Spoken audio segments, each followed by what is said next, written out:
Alright, so now in this video, I got two of the high quality cells on the large CPU cooler in series. The output voltage between the two in series is right here on this meter.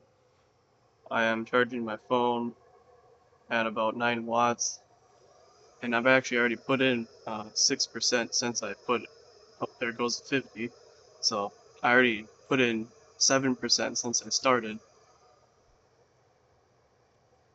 I can't really go too much more on the heat though because I'm getting really close to the maximum temperature. I don't want to go too much more than that. 750 is pretty much the very limits of these cells, so I don't want to turn it up too much more. But with two in series, we're getting about 9 watts of output. And then also you got to factor in the fact that we're powering these two fans, so there's probably another watt or so. I should somehow try to measure that, but yeah. So I noticed the more TEGs you have, the more heat and cooling you need, which makes sense. But the biggest issue isn't always cooling it, it's heating it. So I struggled to get this to work on my standard alcohol burner with 3 wicks. Well, I had 5 and I closed off the other 2, so it's just the 3. But even with when I had all 5 burning, it still struggled to even get hot enough for it to get more than 5 watts out with 2 in series. I couldn't get the temperature hot enough because it's dissipating so much heat versus it heating it, so the temperature differential had a hard time getting greater than 400 degrees. Now with this propane burner at like 3/4 turn, if I turn this down to where it's almost nothing, and it's not even really it's not really much, but 3/4 turn, but it's hard to judge exactly. This is probably a little bit more than what I had it, but phone's at 51% now.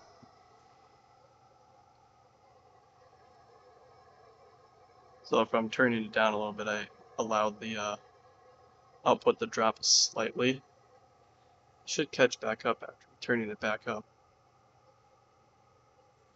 I just don't want to turn it up too much so I don't melt them. I would hate to melt 2 in one go, that would suck.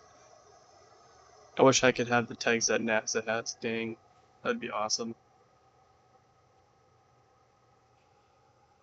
The voltage seems to fluctuate a lot from the input to the USB, so this thing's kind of probably like a, what do you call it?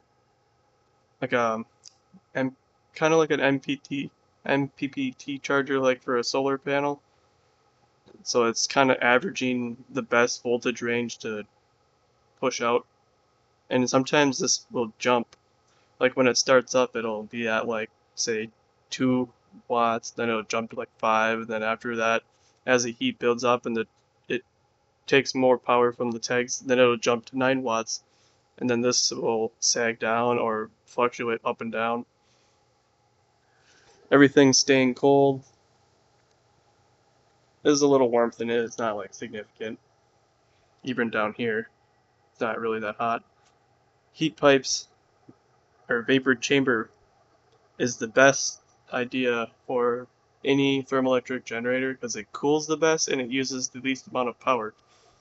So all I have to do to cool this, and that's a lot of thermal energy being pumped into the hot side, and this one simple CPU cooler is able to do the job with just 2 fans.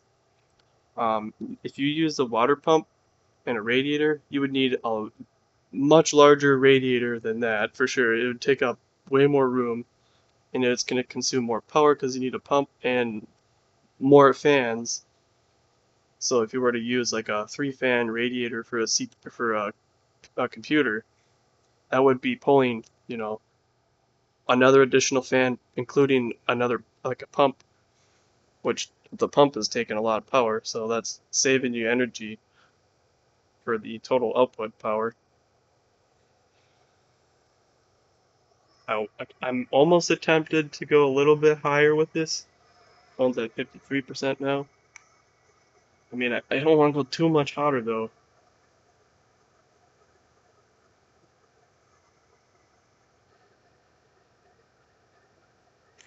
I can go a little hotter, I think. I don't want to go too much more, but I'm going to turn it up a little higher. Let's call that. Let's see what if we get to 10 watts or not. Voltage is definitely starting to climb. Alright, almost 10 watts. See what I mean when it starts to jump around? The wattage is consistent, but the voltage is fluctuating a lot. Alright, see how it jumped like that? Now we're over 10 watts. Oh, a little bit below. So if I had a capacitor, like a small supercapacitor bank, in which I probably should put this in series or in parallel with the TEG's output to balance so it wouldn't fluctuate like that, but it's still working with nothing just straight off the TEGs, which is actually very impressive. We're getting 10 watts of power now after cranking it up a slight bit more. And there's some heat coming out of here, but it's not like a lot. Let's see what this 100 degrees, 102.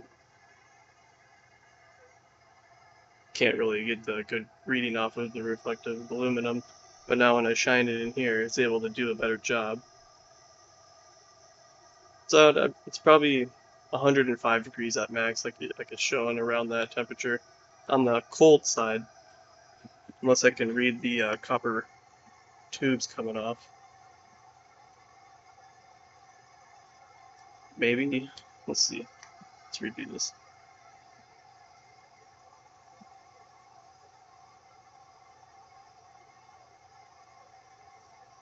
Maybe 112 at the hottest on the cold side. On the hot side is now what's the hot side looking like? Alright, almost 800. Oh yeah, this is probably like the maximum I would want to go with this. The cells, I think they're rated for almost 800, not 900 like I was thinking. They're like, I think it was like 600 C. So I'm not even sure what exactly that is. I use Fahrenheit, not Celsius, so hard to tell exactly what, unless I Google it quick, in which I technically could Google 600 C. Let's see what I come up with here.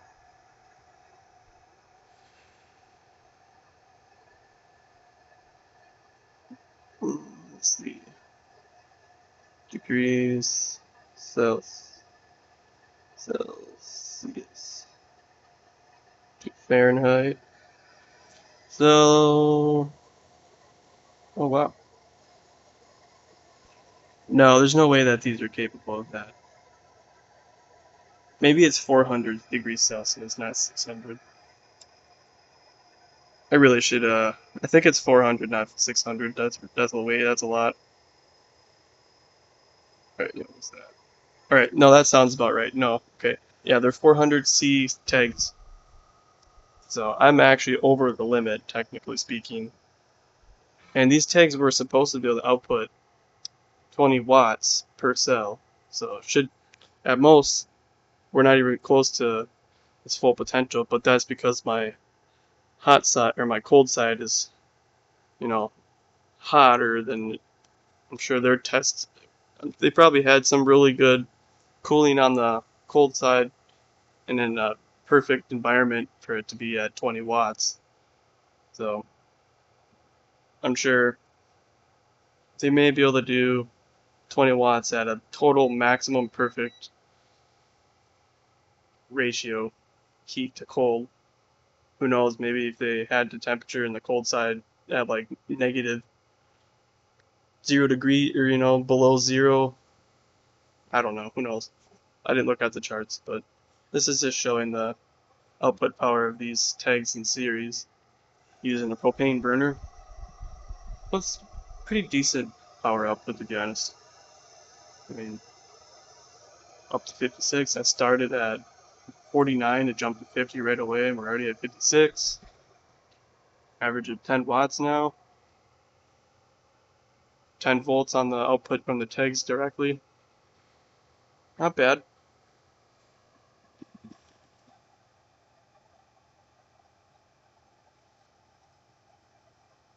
Well, I guess that calls that for this video.